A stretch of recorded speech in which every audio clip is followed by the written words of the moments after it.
Antiguo Testamento, y en el Nuevo Testamento ese mismo sitio se llama Armagedón, el lugar donde, según el libro de las Revelaciones, tuvo lugar la batalla final entre el bien y el mal. Hoy en día es un importante asentamiento arqueológico, pero en el siglo VIII a.C. este sitio era un campo de batalla. El arqueólogo Israel Finkelstein es el director del Centro de Expedición de Megido y es un experto en los antiguos reinos de Israel. Ha aceptado contarme más sobre este lugar y la gran influencia de la ciudad de Megido. Bueno, era un estado bastante grande, era el estado más próspero del Levante en esa época, se conocía en todas partes. Me refiero a que podías oír cosas sobre el estado por lo que contaban los países vecinos. Entonces el rey de Moab empezó a quejarse y el rey de Damasco también empezó a quejarse de que le estaban quitando parte de su territorio del norte. El rey de Asiria, el gran rey de Asiria, le propuso al rey Ahab del reino del norte que luchase y se inició la lucha en Carca contra los asirios con un gran ejército de carros de guerra. Así que, como ves, en el siglo IX eran muy poderosos.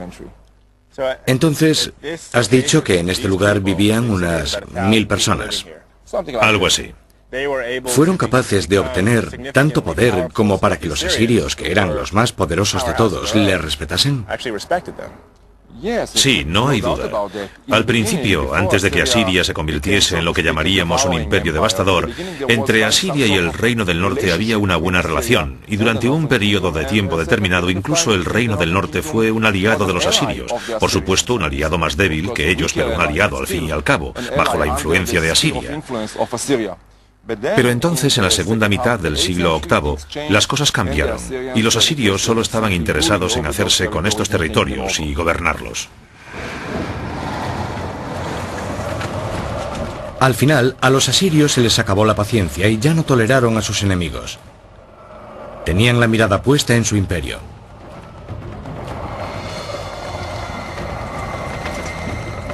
La avanzada de los asirios fue rápida y decisiva, y el reino israelí empezó a caer.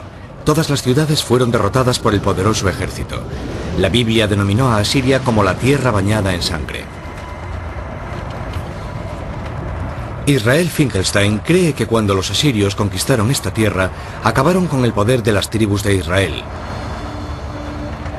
La población o fue aniquilada o se estableció en otras partes del imperio asirio. No cree que hoy en día puedan ser encontrados. ¿Es este el edificio que los asirios construyeron cuando tomaron esta zona? Sí, este es uno de los 2 palacios que los asirios construyeron aquí. ¿Qué les ocurrió entonces a los gobernantes del reino del norte cuando los asirios llegaron y tomaron el poder? Los gobernantes fueron deportados. No sabemos si todos o muchos de ellos. No tenemos este tipo de información. No está ni en la Biblia ni en los textos asirios y por supuesto tampoco puede decirnos nada la arqueología.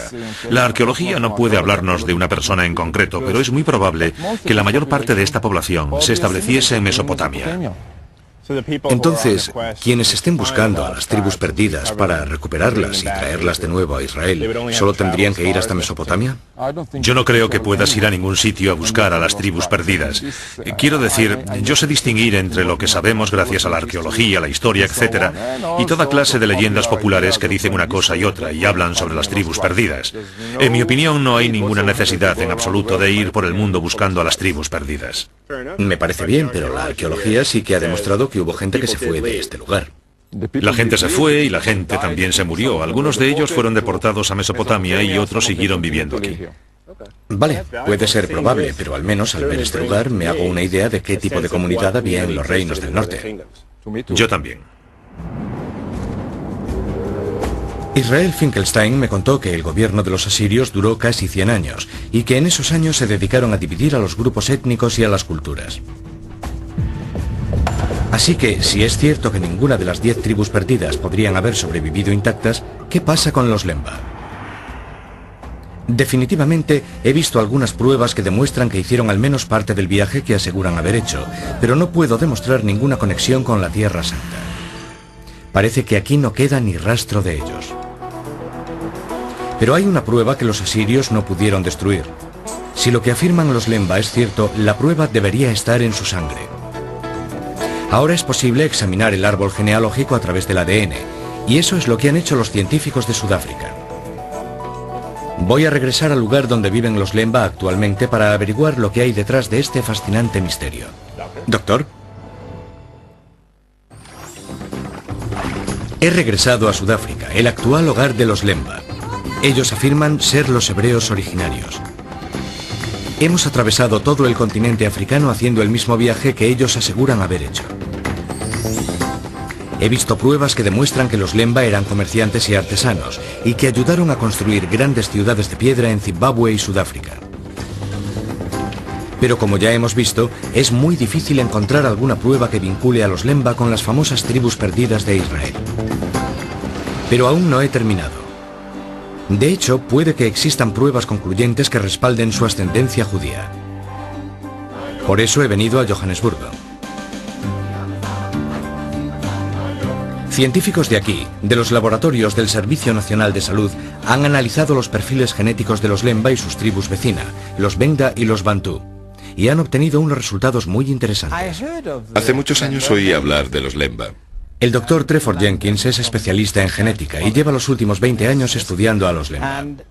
Y realmente yo no estaba demasiado interesado en buscar su verdadera identidad hasta que un amigo, que había estado estudiando a los Lemba, detectó algunas influencias judías en la música tradicional Lemba.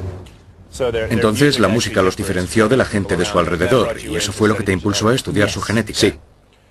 Entonces los datos genéticos no indican que los Lemba sean judíos, sino que tienen orígenes semíticos.